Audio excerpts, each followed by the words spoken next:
Hi, Dan. Good morning or afternoon. The question is, do we let people in early? Sure. I don't have a problem with that. Okay.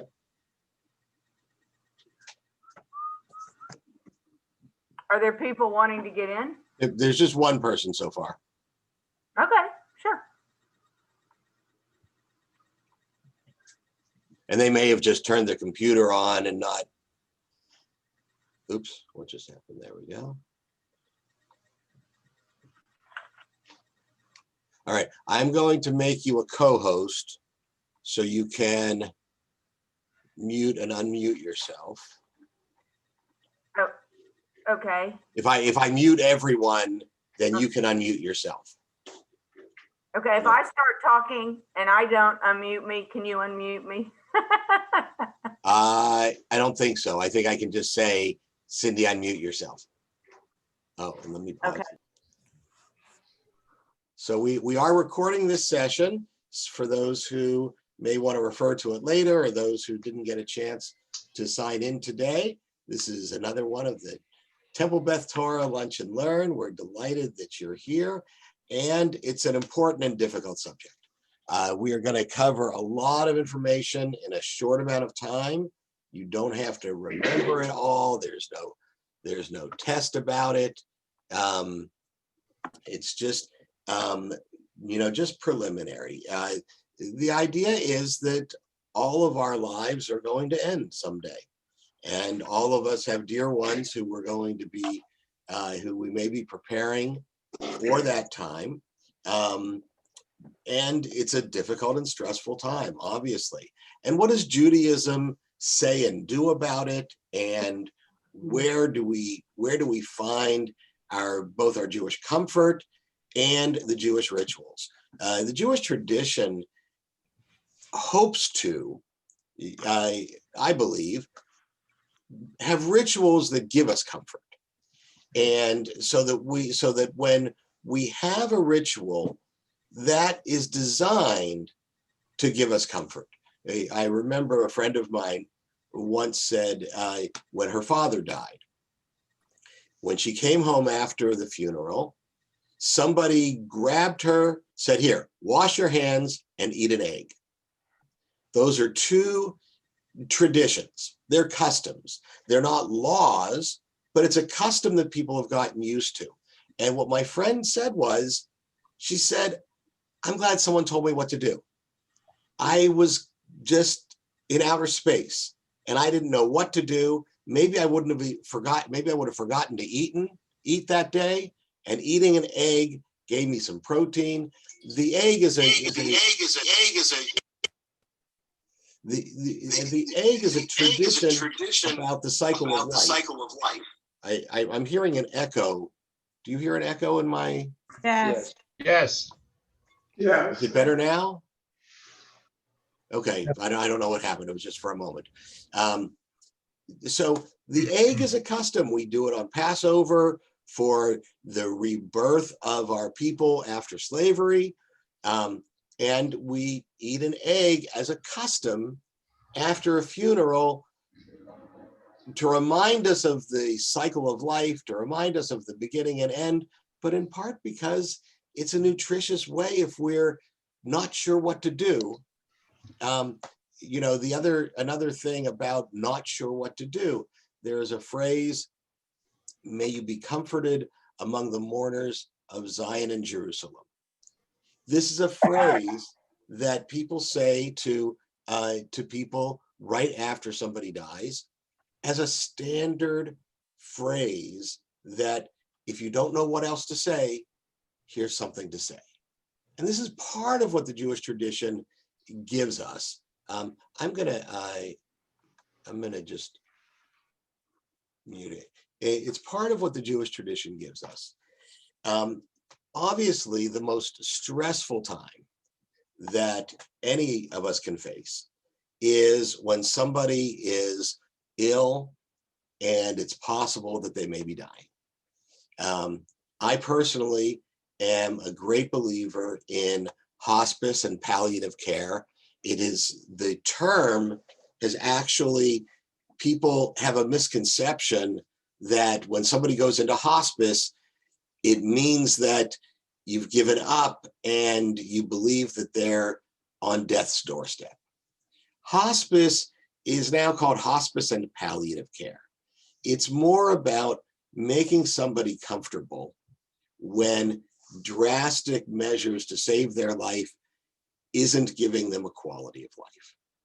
And so some of the finest people, we've even had some people connected to our synagogue who've been hospice nurses, and my own mother was executive director of a hospice for 10 years. It's a very dignified way of bringing somebody into caring. There are some questions at end of lifetime in terms of what is the Jewish position on organ donation. This is another hour-long session. You know, we're not going to spend too much time on it, but there is a Jewish concept of preserving the body that God gave us. There's also a Jewish concept of that life is sacred, and if we have the opportunity to save another life, that is a very important concept.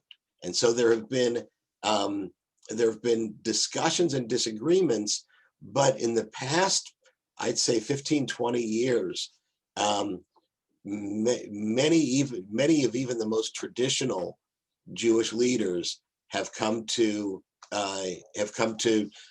say, if we do have an opportunity to save a life through organ donation, that is an acceptable thing in Judaism for most. Everything is a very personal choice and decision. Say one thing that not a lot of people are aware of is, you know, you hear about the term last rites in some Christian traditions, and do the Jews have last rites? Actually, it's not called last rites. It's called vidui. It's actually a confessional. It's very similar to the idea on Yom Kippur when we ask God for forgiveness. It says somewhat, my God and God of all who have gone before me, author of life and death, although I pray for life and health, I know that I am mortal. If my life must soon come to an end, let me die, I pray, at peace. If only my hands were clean and my heart were pure, I confess that I have committed sins and left much undone, yet I know also the good that I did or tried to do. May my acts of goodness give meaning to my life, and may my errors be forgiven. Protector of the bereaved and the helpless, watch over my loved ones.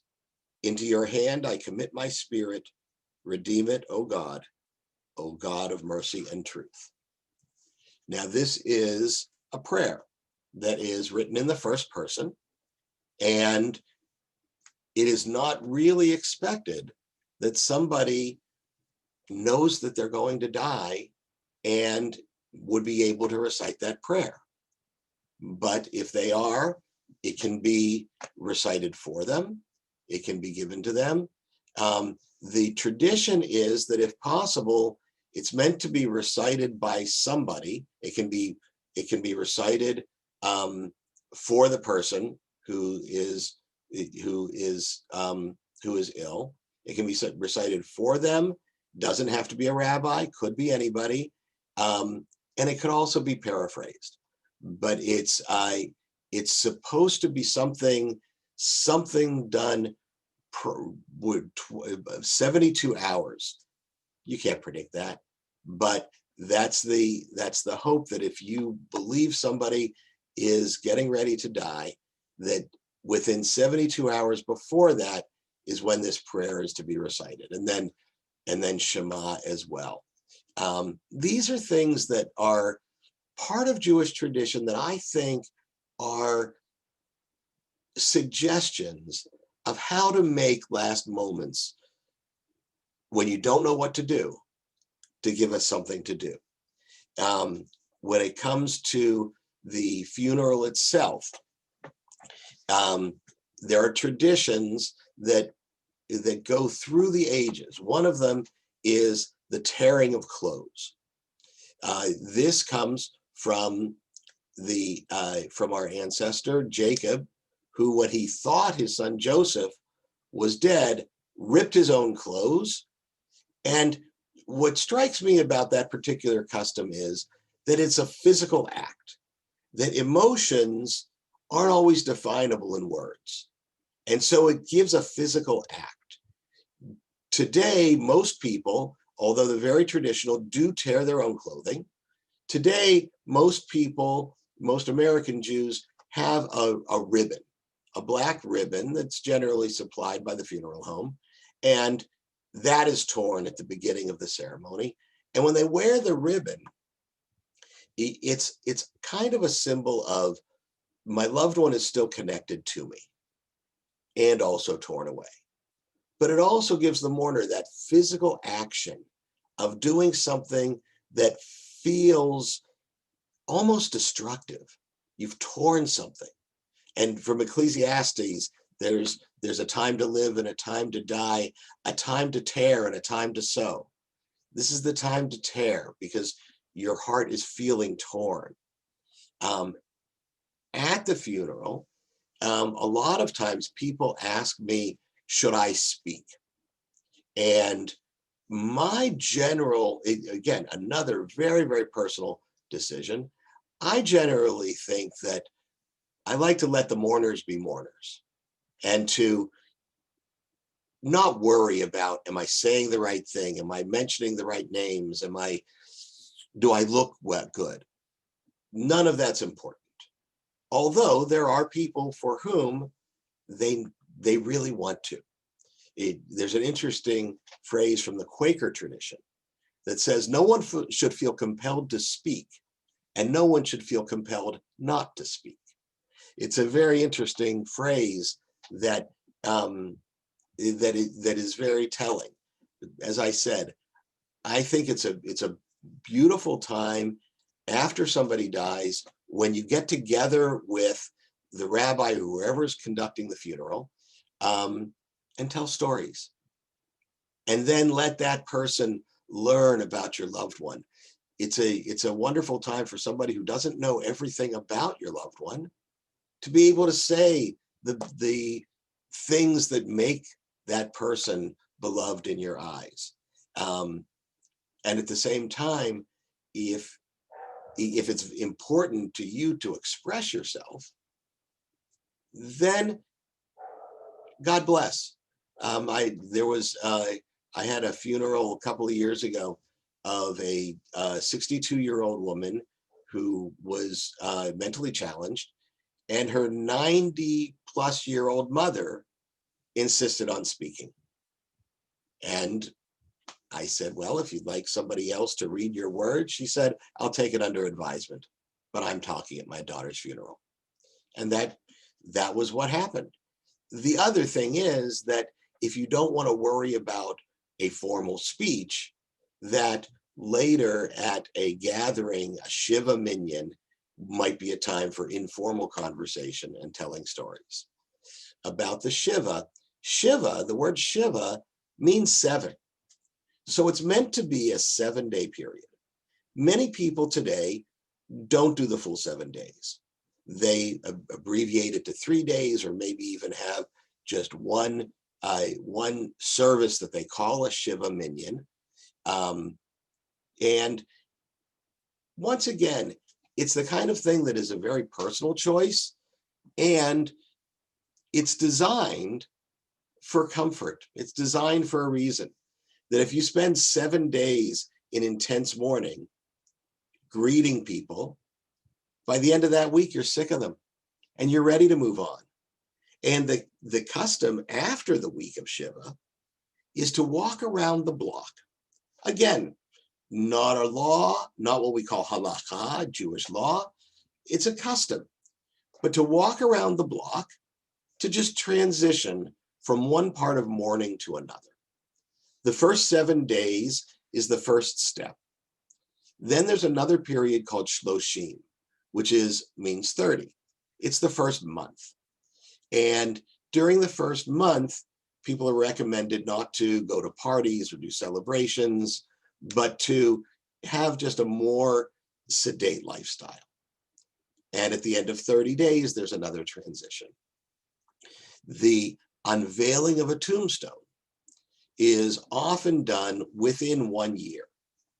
There's a Talmudic phrase about, and this, again, where do you go after you die is another not 1 hour class. It's a whole thing, but there are disagreements in the Talmud. And there's one Talmudic phrase that says that the righteous ascend directly to heaven, and others hover over the earth for a year. And so that's why the unveiling is generally done before the year is up, so that there's no supposition that they weren't the righteous who went straight up. In Israel, they do the unveiling after 30 days. And so generally the custom is to do it between 30 days and 12 months. And the other thing that I wanted to touch on, and I'm just doing little bits of things here and there, and then Cindy's going to talk about funeral preparation, but there are a lot of interesting thoughts about what is appropriate in terms of burial. First of all, a traditional burial is the most common Jewish tradition, and that by traditional burial, it means that if there is a coffin, is a plain pine coffin, that we don't look toward we don't look toward making a statement with something decorated and beautiful. Again, another personal choice. But the teaching is we're ashes to ashes and dust to dust. And so the plain pine casket is something that can disintegrate into the earth more easily. It is the most traditional Jewish coffin, doesn't have metal. It has wooden nails that it's made with. And it's designed so that it goes into the earth as easily as possible, even though in many cemeteries there's a vault that it has to go into, and that's a modern innovation. But the question often comes up, and people make different choices. Do you have to be buried in a Jewish cemetery? The cemetery where many Temple Beth Torah members are buried is in the Woodlands, because they have a Jewish section. In that particular Jewish section, they don't have as many regulations as the most traditional Jewish cemeteries. In other words, they will allow cremated remains to be buried. I'll talk about that in a moment. And also, if spouses want to be buried together and one of them is not Jewish, that is permitted in that cemetery. Every cemetery has different rules about those things. In the most traditional Jewish cemeteries, only Jewish people are permitted to be buried there. And so in our community, where people don't live right near Jewish cemeteries, people sometimes make the choice to be in a general secular cemetery, so they're close enough to be visited. The other thing that I touched on for just a moment is cremation, which is definitely against strict Jewish law, and there are Jewish people who choose cremation. Again, it's a very, very personal choice. And the reasons for it being against Jewish law is, again, the desecration of the body, which was a gift from God, that the expectation is to allow it to disintegrate naturally rather than artificially. And the other thing is, a more modern reason is because so many of our relatives were incinerated in the Holocaust. And to bring that memory up is very, very difficult. However, for whether it's economic purposes, whether it's environmental purposes, it is a choice people make. There are Jewish cemeteries that do permit cremated remains to be buried. And it's a very, very, very personal choice. The other thing that I just wanted to touch on briefly is there's some misconceptions, and when we have time for questions at the end, if you have other questions about misconceptions, but one of them is that if you have a tattoo, you're not permitted to be buried in a Jewish cemetery. That is a myth, that you can be buried in a Jewish cemetery even if you have a tattoo. And if anybody is interested more about tattoos, one of my colleagues, Rabbi Marshall Clavin, who used to be the rabbi in Galveston, has a whole thesis on Jews and tattoos. And he actually has the Via Hafta tattooed on his arm with 7 stripes as if it's tefillin. And the other somewhat myth, although it does have some teachings about it, is if somebody commits suicide, are they permitted to be buried in a Jewish cemetery? There are some teachings that say they're supposed to be sort of outcast. They're supposed to be at the edge of the cemetery or not permitted in the cemetery at all. However, the teachings also include exceptions.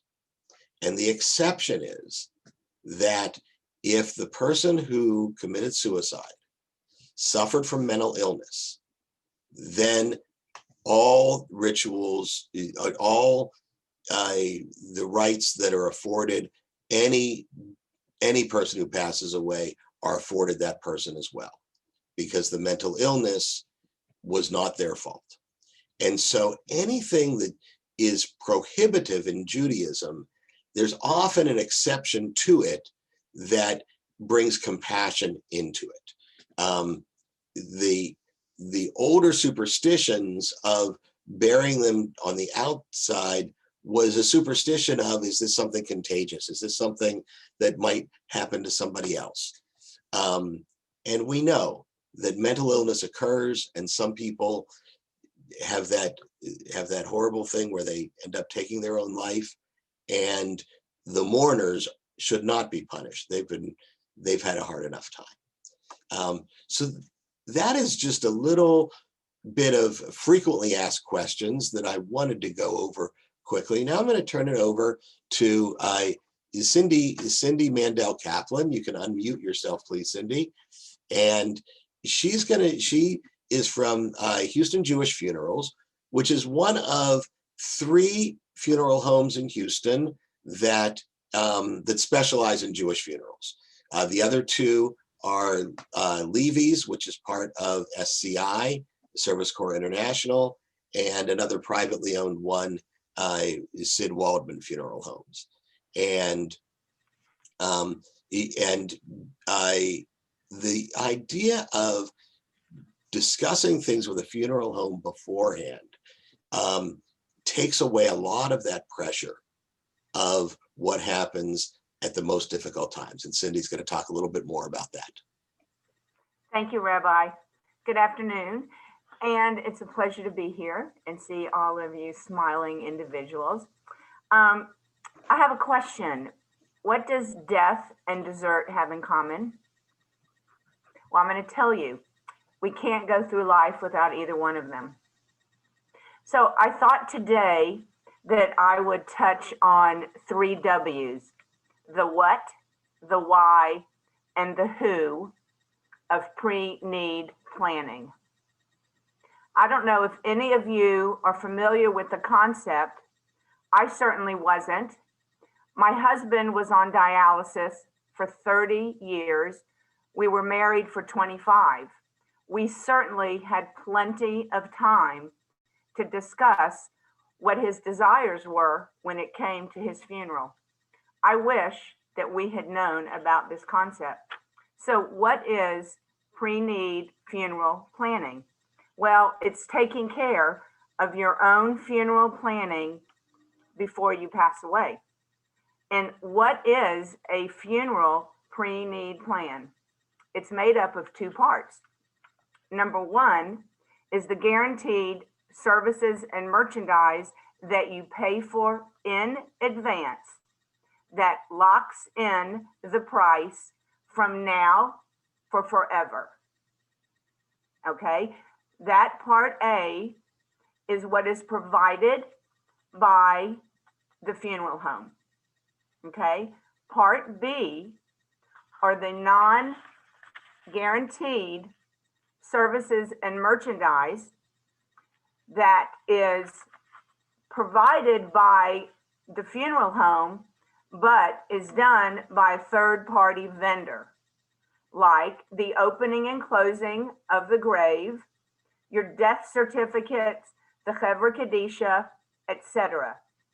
So you select those items, you put down a cash advance, and then when those services are provided, that amount of money that you have put down goes towards what the cost is at the time.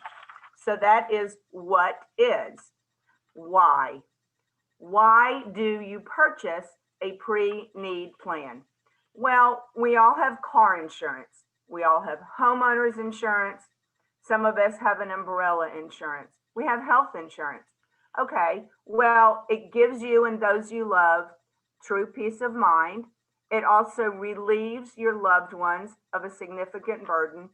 And depending on which of these pertains to you, couples can sit down and discuss it with each other. Singles can make their own decisions by themselves. Parents don't have to rely on their children to do it for them. Look, we don't know if our kids are going to be able to make that decision. If our children, please God, we hope they're going to get along with each other, if they're going to even be in the same city with each other. And like I mentioned, it locks in and freezes the cost of Part A. And you know what? It also can prevent emotional overspending at the time. So look, there are basically two ways to deal with the loss of a loved one. When it's a matter of necessity or when it's a matter of choice. And I can tell you from personal experience, it is difficult to plan and mourn. Rabbi, will you put up those slides? And I'm going to show you some examples of decisions that you have to make within 24 to 48 hours of when someone passes away.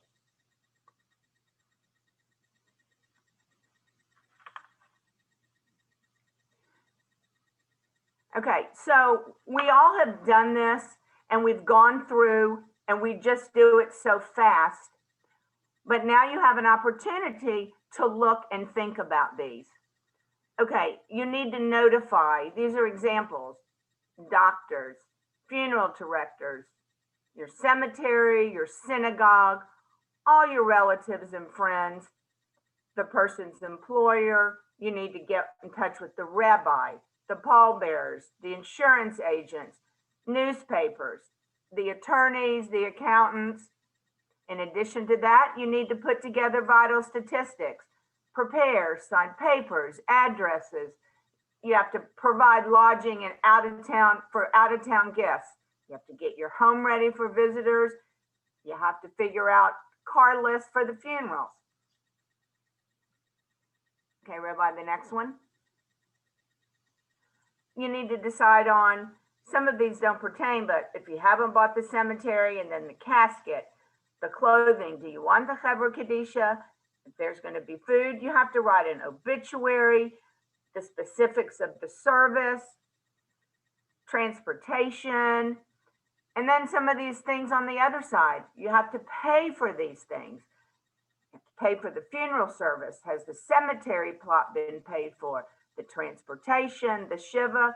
So these are examples of just things that are just going to be flooding your mind. Okay. Rabbi, we can take those down now. Okay. So who is this policy with? Years ago, when people came up with this idea of this concept, they thought, well, how do we protect an individual's investment? It's an insurance vehicle, okay? It is written, Houston Jewish Funeral writes this insurance policy with a company called Homesteaders Life Company. It's an AM Best rated policy. It's been around, Homesteaders has been around since 1906. They're in Des Moines, Iowa. And this is specifically written to cover the cost of a pre-arranged funeral. Now, if you move, this is a portable policy. So you decide you're going to go with your children, follow them to Scottsdale, Arizona. Call up and you say, I have moved, change my address. You decide you're going to move, I don't know, to New York. Same thing. What if, you're going to ask me, what if Houston Jewish Funerals goes out of business? What if Houston Jewish Funerals is sold? Your money is protected. Your policy is still through Homesteaders. Okay?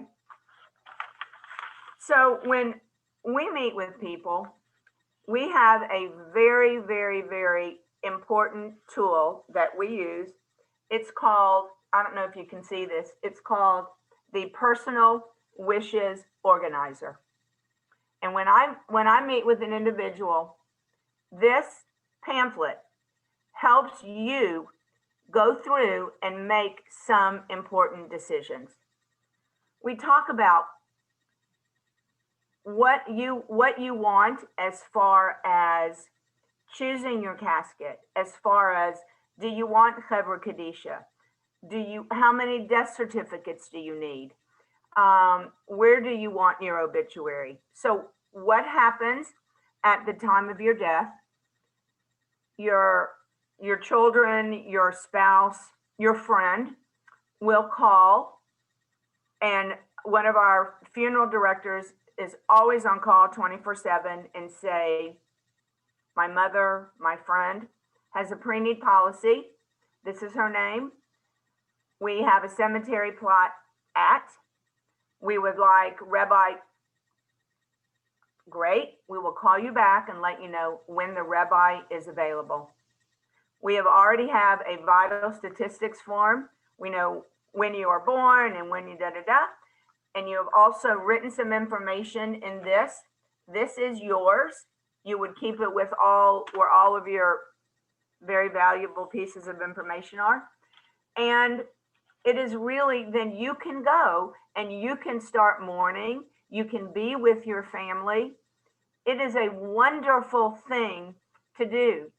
And it makes you start thinking. And I'll tell you, during COVID, people are getting their physical house in order. I meet with people and they say, you know, I realized that my brown leather sofa had a rip in it.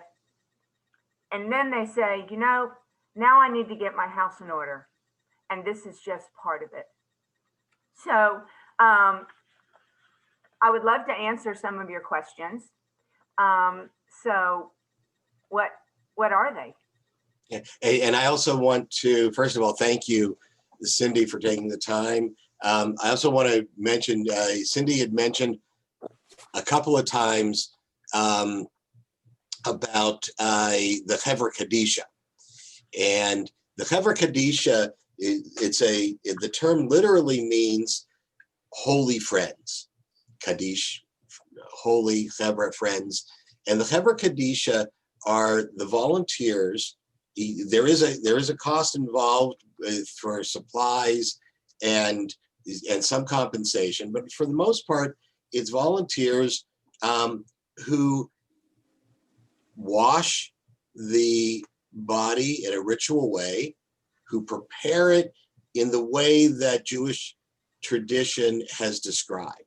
That burial is, some people choose to be buried in a suit of clothes that they enjoyed, but the basic Jewish tradition is to be buried in a shroud, a plain cloth, like a tunic sort of thing.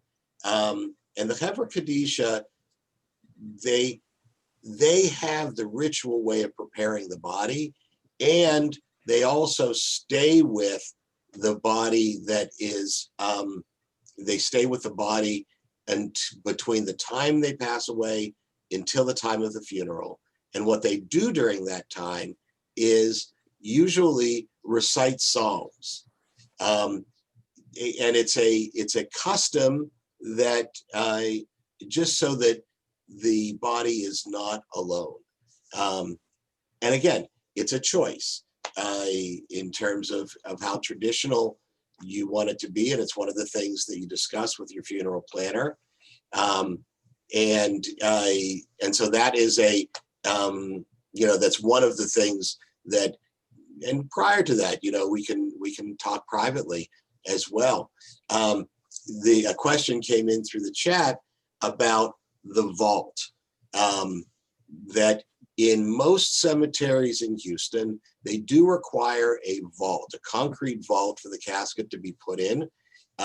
This is not really in keeping with strict Jewish law. Strict Jewish law says place the wooden casket in the ground and let it disintegrate, and the concrete vault is going to delay that. But this is done in Texas, and in some places ground shifts. It's an environmental thing. There are some cemeteries that don't use a vault, but most of the ones around Houston do require it. It's more of a cemetery policy. It's not a law, but it's for the ground. Other questions in the chat, or unmute yourself to ask directly to Cindy or me about anything. Am I muted? No, we can hear you. Okay. So I wanna just tell you, I don't know how many of you know this, what the actual grave is comprised of. So you have the dirt, you have what the rabbis refer to as a vault. It's called an outer burial container, which is cement. It has 3 holes in it. Then your casket goes in that. The casket has 3 holes in it. The deceased goes in the casket. Then the top of the outer burial container is closed, and the outer burial containers are made of cement. Then dirt is placed on the top of the outer burial container, then grass. In Houston, we have to have the outer burial containers, so because our land shifts. So you can imagine in the cemeteries, if you didn't have the concrete, all the graves would move over. Unless you are buried in an Orthodox cemetery, they're the only ones that do not allow the concrete outer burial containers. The casket goes straight into the dirt. Okay, there was another question that asked about life insurance. I think that was a question. Life insurance policies get paid after the fact, sometimes 6 to 8 months. And a pre-need policy is paid for in advance, just like a funeral has to be paid for in advance. And without a pre-need policy, your funeral costs cannot be locked in. And life insurance policies are really there to help the living after you have passed away. Can I add something? Go for it, Debbie. Yeah, my mother, as I've said many times, is over 100 now. And about 3 years ago, my brother, sister, and I did the pre-planning. It's in New York, so it's not local. And we asked her, we asked each other all of these things about what she wanted. She said she doesn't care, she's dead, so whatever. So, but my brother and sister, especially my sister, really did care. And we were able to take the time to look at each other's wishes and figure out what we wanted and pay for it early. That helped spend down for Medicaid. And I have to say, it was a positive experience, and I'm very glad that we did it, because I think we would have many more problems if we waited until she did die. Now, I'm glad you brought that up. You can do a pre-need policy, even if you know or your loved one knows that they are not going to be buried here in Houston. Okay, we receive bodies and we send bodies all over the world. We receive them from Israel, we send them to Israel. So that can be worked out. I mean, that's just part of my job.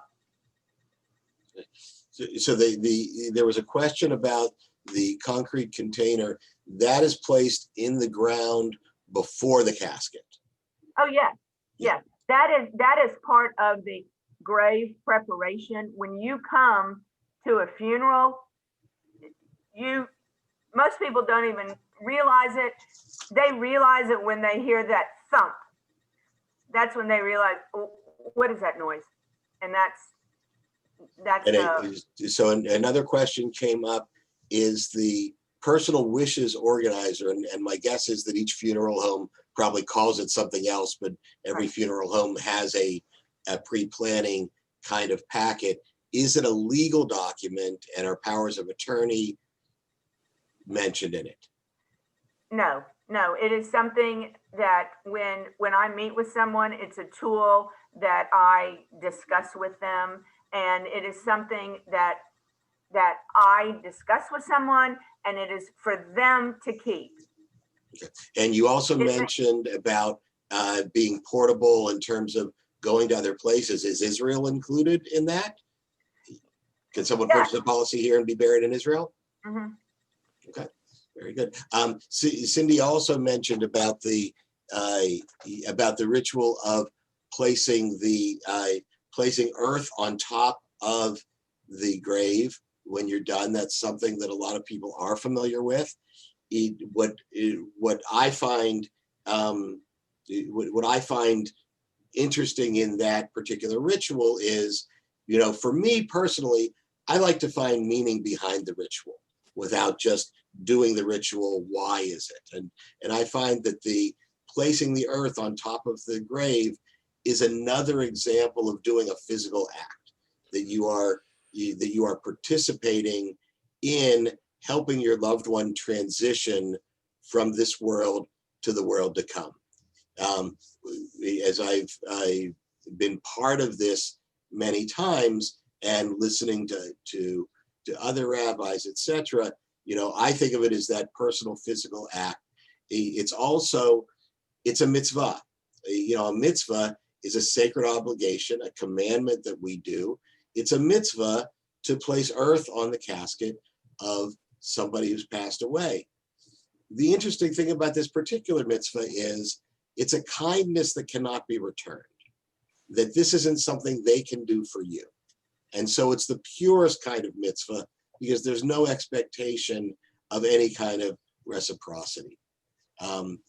Another way, one of my colleagues mentioned it, Rabbi Ranon Teller, talked about it as sort of blanketing, like a blanket of warmth and comfort. Like you would put a blanket over your child when they're cold, or your elderly parent when they're cold. That this placing the earth on top of the casket is like that blanket of comfort that you are personally providing for them. Can I make another comment? I don't know if you had mentioned this, Rabbi, or not. We do not, Houston Jewish Funeral we do not sell cemetery plots. Each synagogue has their own rules and regulations on their own cemetery plots. So those need to be purchased separately. I think you might have made a comment. Right, no, I didn't. That's a very good point. So Okay, your choice of a funeral home to plan the funeral is separate from your choice of where to be buried. And any licensed funeral home can go to any cemetery. So if Correct. your choice is to go to the property in the Woodlands, which is owned by Service Corps International, you can deal directly with them. They have funeral directors there, but their funeral directors don't specialize in Jewish funerals. What happens when they get called directly is they call me and say, what do we do? Or they call one of their colleagues from another place. So if you want to go to a non-Jewish cemetery, that is your choice, and you can still have a Jewish funeral home take care of the Jewish part of the ritual, which makes it a little bit easier. Rosewood Funeral Home in Humble has been talking about putting in a Jewish. They actually have the land set aside. They haven't finished the building yet, but they're going to be putting in a Jewish section similar to the one in the Woodlands, which will be a little bit closer for the people in Kingwood than in the Woodlands. But a lot of people in our congregation came from out of town. They have not made plans. Others came from Houston, and they've already chosen plots and things like that. But as Cindy said, buying the plot in a cemetery and planning for the actual funeral are two different business adventures. And I want to make sure you understand, I am not a funeral director. I'm the community liaison, and I am a pre-need advisor, and our funeral directors are not pre-need advisors. So there are two different lanes.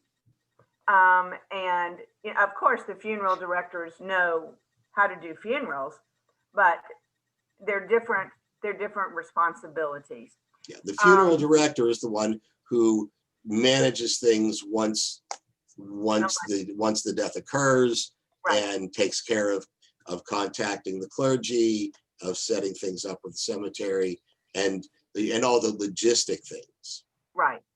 And the other thing, two things I wanted to point out, is you can purchase Part A, which is the part of the policy that locks in the price, and then come back 6 months from now, a year from now, and revisit Part B, which is the one that has the opening and closing of the grave, the death certificates, etc., and it can be combined into what you already have. So keep that in mind as well. And I know this is a lot of information, and the rabbi is going to put my contact information down. It is really, really a very simple process. I know. Yeah, and we'll send an email. Okay. With information as well. And the other thing, this is a multi-generational conversation to have. We all know we're going to pass away. We don't know when, we don't know how, and we don't know where. And nowadays, death is certainly talked about now during COVID, but death is prevalent in periodicals, in video games, in TV shows, in movies. So it is a widely spoken topic in our culture now. And like one of our participants said, that she met with her siblings to discuss it about her mother. And I will tell you one thing, and then I will stop. I met with a couple, and he said, "Okay, well, we want this," and she says, "We want this casket," and she says, "I do not. I want this one, and this is the color I want." And he said, "You do?" She said, "Yes, it's the color in our house." And he said, "Well, I'm glad we had this discussion because I would have been really wrong." So, you never know. Never know. Yeah. So I want to thank you, Yes. all of you. It's been a pleasure. And thank you. That's great. And I feel free to contact me I'll send out I'll make available, maybe we'll put it on the website, the PowerPoint of the things to think about, so that people have a way to look for it. Again, this was Cindy Mandel Kaplan from Houston Jewish Funerals, and that there are lots of things to think about that we don't want to think about. But to think about it before we need to is the most important thing.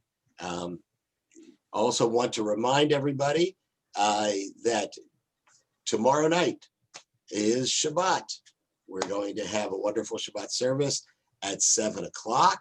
And upcoming, please visit. I'm going to put our website on, and we'll have some of the we'll get the information up as well as a recording of this. But if you would like to support Temple Beth Torah, you could do that on the website.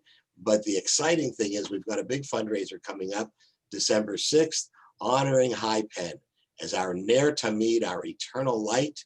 And we've actually got a number of people have signed up already. It's going to be a very, very successful program, but it's going to include a tour of Holocaust Museum Houston from High's wife, Lynn Gordon, and not to be confused with Lauren Gordon, who is my wife, who she and I are celebrating today our 48th anniversary. We were married 48 months ago today. Yes, 4 years, right. So that's exciting. It's a good simcha. But please, December 6th, please go to our website, tbtumbel.org, and come to pay your tribute to Hai, because he's just been such a light for all of us. And also with Hanukkah coming up, first night of Hanukkah, we're going to have a concert with Julie Silver, very famous, with many other congregations. That's the first night of Hanukkah. Second night of Hanukkah will be Shabbat, so it'll be our Shabbat Hanukkah service, and just lots of exciting things. So please go to our website, get our newsletter. If you want regular emails from us, we will get them to you. And Shalom Chaverim. Thank you for coming to this important discussion, and we will do what we need to do. Shalom Chaverim. If there's no other questions, I'm going to end the meeting and end the recording now.